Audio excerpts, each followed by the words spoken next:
இன்னைக்கு ரஜினி சார் இவ்வளவு உயர்ந்துட்டார், உச்சத்தை தொட்டுட்டார். அவர் இன்னைக்கும் டைரக்டரை கேட்டு கேட்டு தான் பண்ணுவார், டைரக்டர் சொல்றதான் செய்வார்.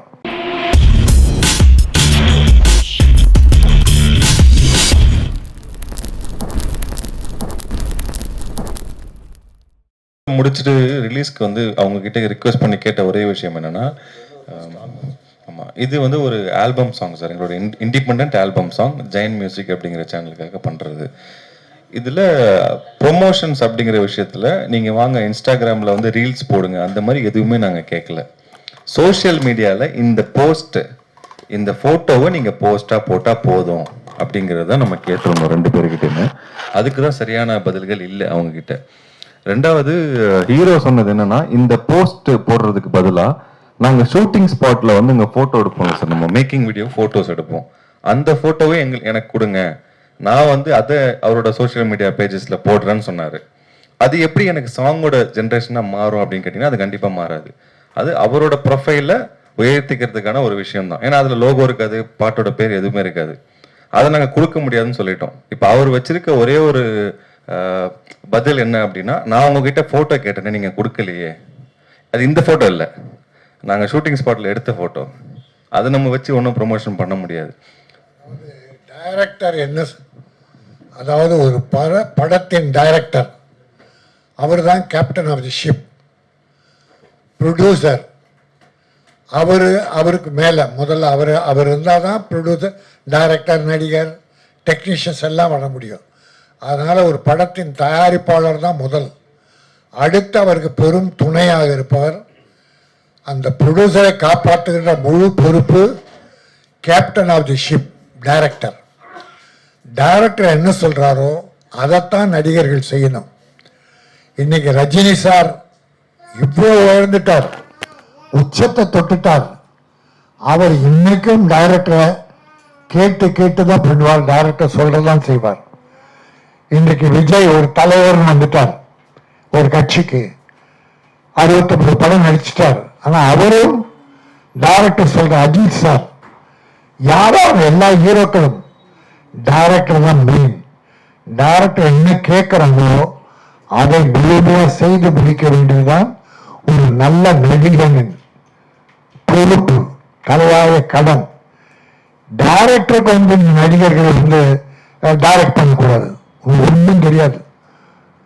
அதனால டைரக்டர் என்ன சொன்னாரோ அதை செய்திருக்கணும். அதை செய்யாதது அந்த நடிகர் செய்த மாபெரும் குற்றம். அதற்கு இந்த தமிழ் சினிமாவில் அவர் பெரிய தண்டனை அனுபவிப்பார். அதை பார்த்துக்குவாங்க, மற்ற ப்ரொடியூசர் பார்த்துக்குவாங்க.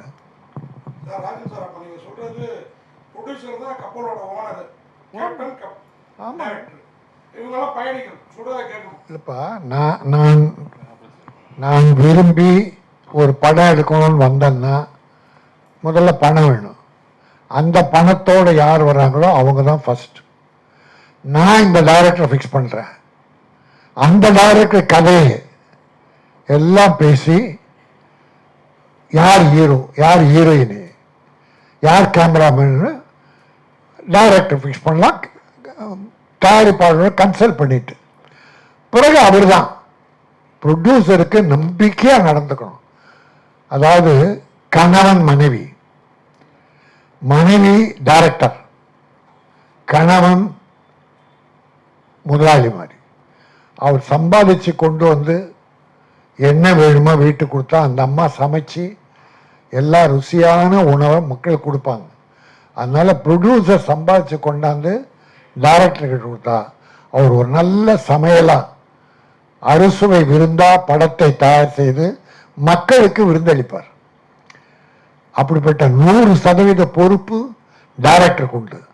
அப்போ எல்லா நடிகர்கள், நடிகைகள், டெக்னீஷியன்ஸ் அவர் கேட்கறதா செய்யணும். அவங்களுக்குன்னு ஒரு கிடையாது, யோசனை சொல் டிஸ்கஸ் பண்ணலாம், தப்பு கிடையாது. டைரக்டர் அப்போ கூட ஃபைனல் டைரக்டர், நடிகர் இல்லை இது போதுமா, ரஜினி சார் கேட்பார், இப்போ பண்ணன போதுமா சார், இல்லை சார் இன்னும் கொஞ்சம் பார்த்து, ஓகே.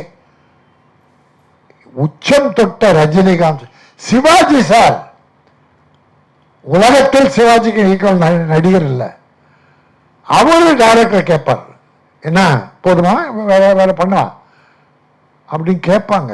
அதனால தான் அவங்கெல்லாம் மகானா, சினிமா உலகின் மகானா இருக்காங்க.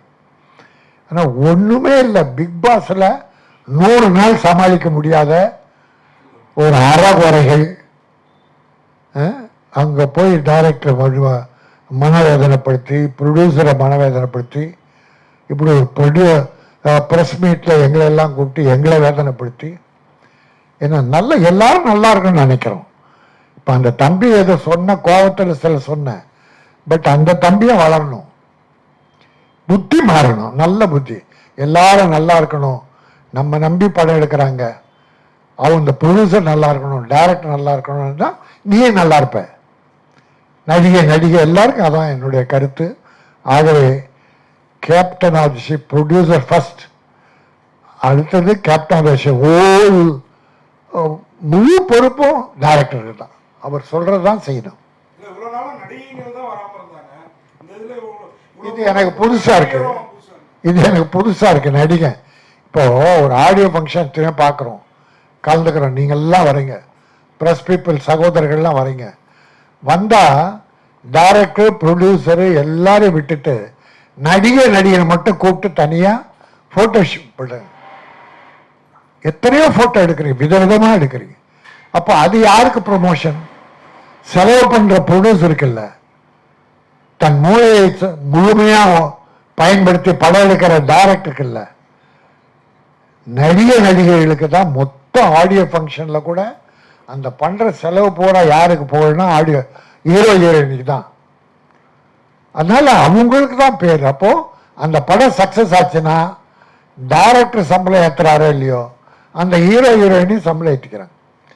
ஒரு தம்பி ஒரு 25 லட்சம் என்னமோ வாங்கி ஒரு படம் அடித்தார், புதுசு படம், சூப்பர் டூட் ஆயிடுச்சு. போன வருஷம் எடுத்த உடனே 2 கோடி ஆகிட்டார் சம்பளத்தை, 2 crores.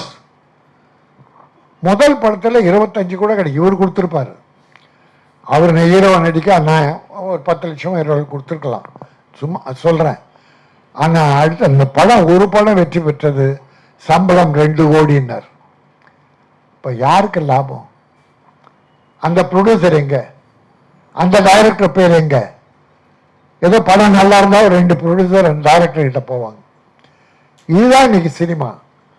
ஆக எந்த வெற்றியும் யாருடைய டைரக்டருடைய உழைப்பு, ப்ரொடியூசருடைய கஷ்டம், பண செலவு எல்லாம் ஹீரோயினையும் வளர்த்து விடுவதற்காக. அதனால் அந்த நன்றியோடு நடக்கணும். அப்படி நன்றியோடு நடக்கிற எல்லா ஹீரோக்களும் இன்னைக்கு பெரிய ஆளாக இருக்காங்க. அதனால் வர்ற புதிய தம்பிகள் தலை கணத்தை இறக்கி வச்சிடணும். தலை கனம் இருந்தது தொங்கிடும். நல்ல மரியாதையோடு நடந்து இண்டஸ்ட்ரி வளரணும், நம்ம ப்ரொடியூசர் வளரணும், நமக்கு வித்தை கற்றுக் கொடுத்த டைரக்டர் வளரணும், எல்லாரும் வளரணுன்ற எண்ணத்தோடு இருந்தால் நம்ம எல்லாரும் வாழலாம். நன்றி, வணக்கம். Thank you sir.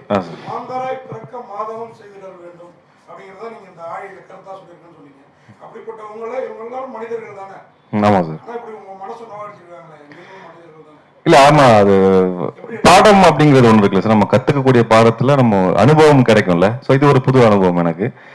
மனுஷனா நான் பார்க்கும்போது மன்னிச்சு விடுறதான் மனிதனோட ஒரு பெருந்தன்மையான ஒரு விஷயம். இப்போ ஆமா, மன்னிச்சு விட்டேன். இப்போ கூட நம்ம பண்ற இந்த பிரஸ் மீட் எல்லாமே அவங்களுக்கு தான் ப்ரமோஷன்.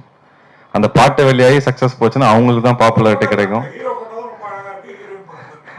ஆமா, அதுதான் சொல்றேன், மறப்போம் மன்னிப்போம் சார், அவ்வளவுதான். Thank you sir. இயக்குனர் ஈசான் அவர்கள், இங்கு வந்திருக்கும் திரு ராஜன் சார் அவர்களுக்கு மனமார்ந்த நன்றிகளை தெரிவித்துக் கொள்கிறேன்.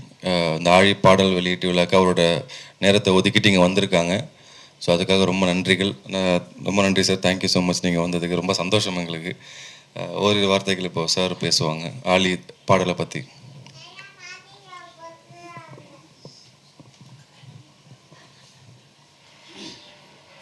வணக்கம். ஆழி என்றால் கடல், அலைகள் ஓயாத கடல். அலைகள் அடித்து அடித்து முன்னோக்கி வந்து பின்னோக்கி செல்லும். அதுபோல தான் தமிழ் சினிமா கூட இன்றைக்கு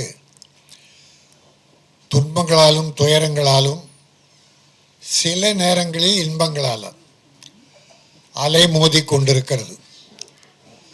பலர் சினிமா எடுக்க வேண்டும் என்று போராடி அந்த அலையோடு போயிட்டவர்கள் பல்லாயிரக்கணக்கானோர். இன்றைக்கு நம்முடைய தயாரிப்பாளர் வசந்த் அவர்கள் அமெரிக்காவில் பணியாற்றுகிற தமிழர்.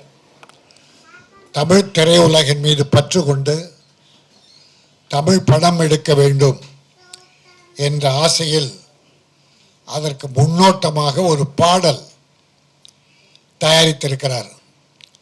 இயக்குனர் ஈசான் இந்த படத்துக்கு இயக்குனராக வைத்து அந்த பாடலை உருவாக்கியிருக்கிறார்.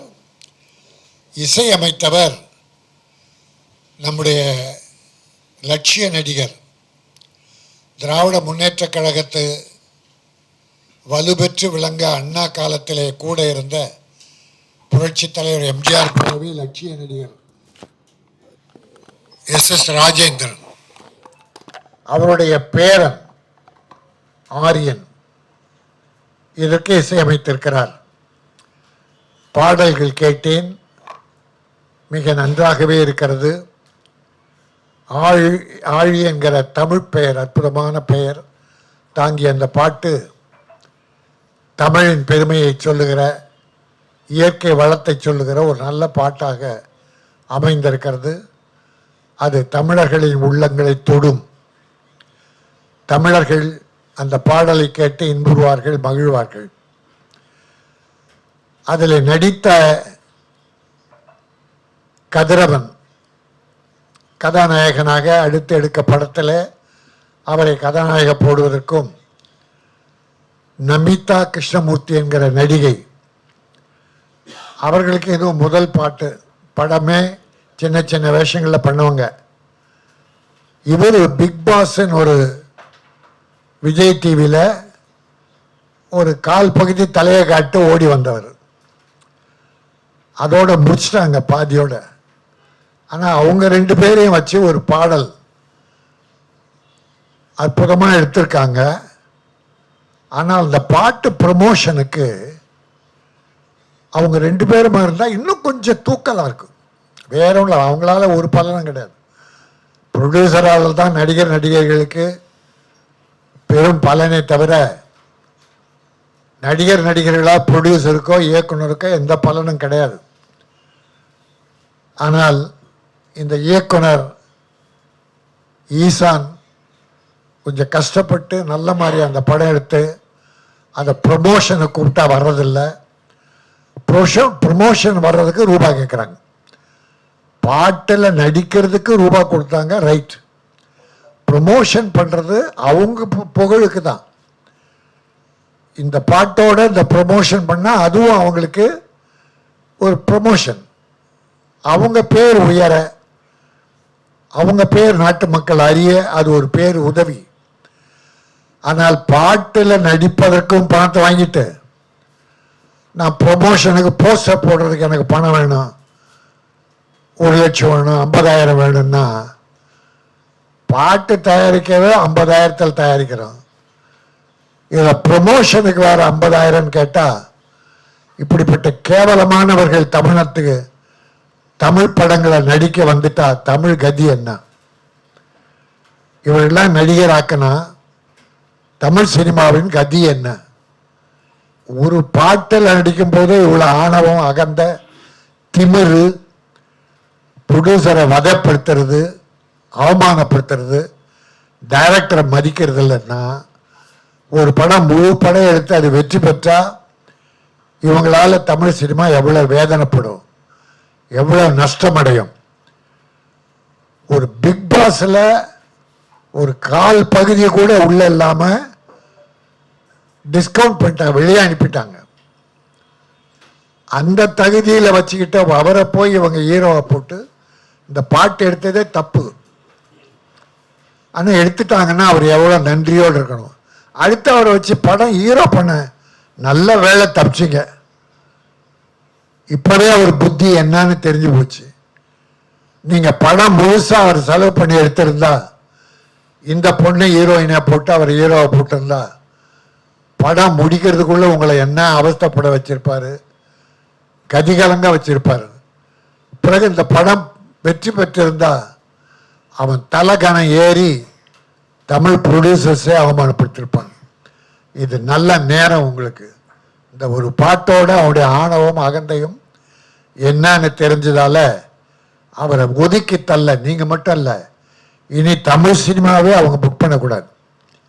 எந்த ரூபத்திலேயே அவங்க தமிழ் சினிமாக்குள்ள நடிக்க வரக்கூடாது.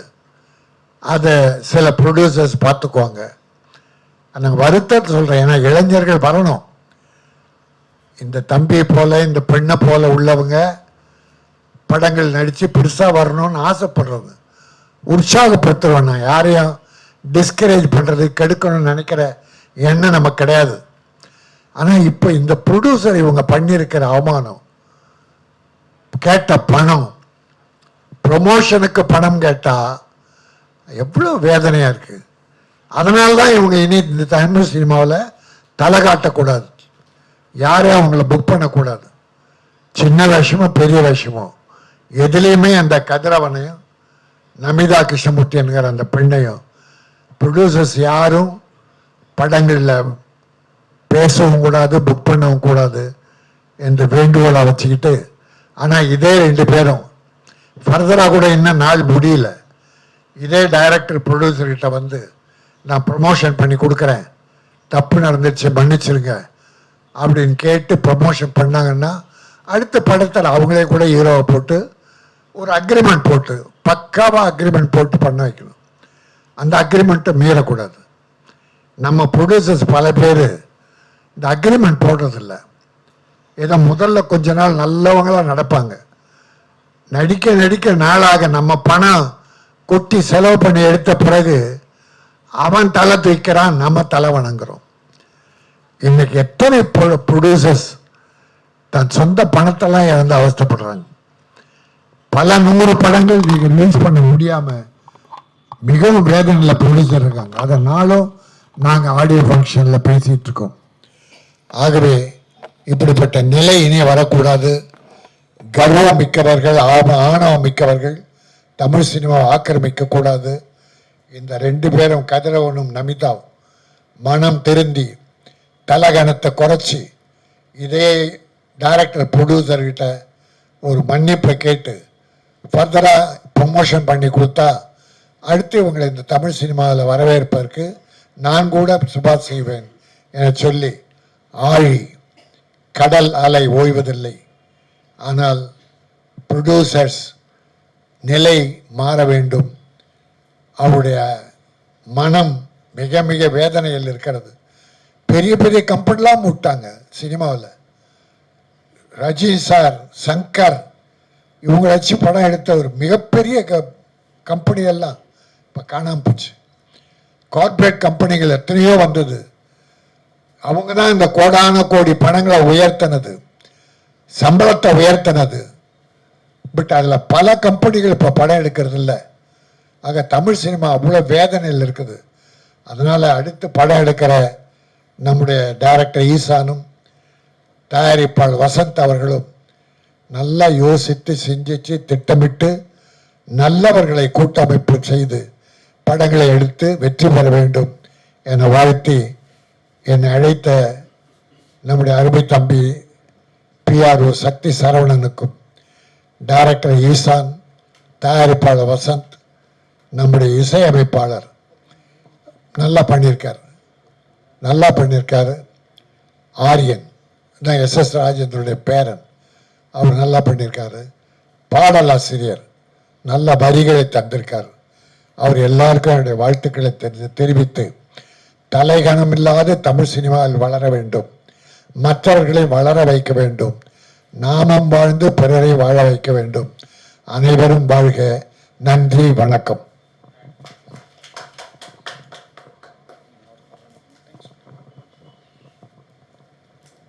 சார் ரொம்ப நன்றி சார்.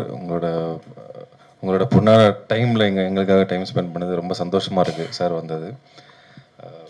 சார் மொத்த ஆழி டீம் வந்து ஒவ்வொரு இடத்துல இருக்கக்கூடிய ஒரு விஷயங்கள்லாம் நமக்கு இருக்குது சார். தயாரிப்பாளர் வெளியூரில் இருக்காரு. ஸோ இதில் வந்ததே ஆலி டீமில் 2 பேர் தான் நாங்கள் ரெப்ரசன்ட் பண்ணியிருக்கோம். இசையமைப்பாளரும் வந்து கொஞ்சம் சீரியல் ஷூட்டிங்கில் கொஞ்சம் பிஸியாக இருக்காங்க. சின்ன வருத்தத்தை எனக்குள்ளே இருந்த ஒரு வருத்தத்தை சார் வந்து கன்வே பண்ணிட்டாரு. அது ரொம்ப சந்தோஷமாக இருந்துச்சு கேட்குறதுக்கு. அந்த நடிகர்கள் வரல அப்படிங்கிறது. தொடர்ந்து அடுத்து பண்ணக்கூடிய விஷயங்களில் சார் சொன்ன மாதிரி அக்ரிமெண்ட் போட்டு என்ன கிளியராக விஷயங்கள் இருக்கோ அதுக்கேற்ற மாதிரி நாங்கள் கண்டிப்பாக பண்ணுவோம். ரொம்ப நன்றி. Thank you so much sir.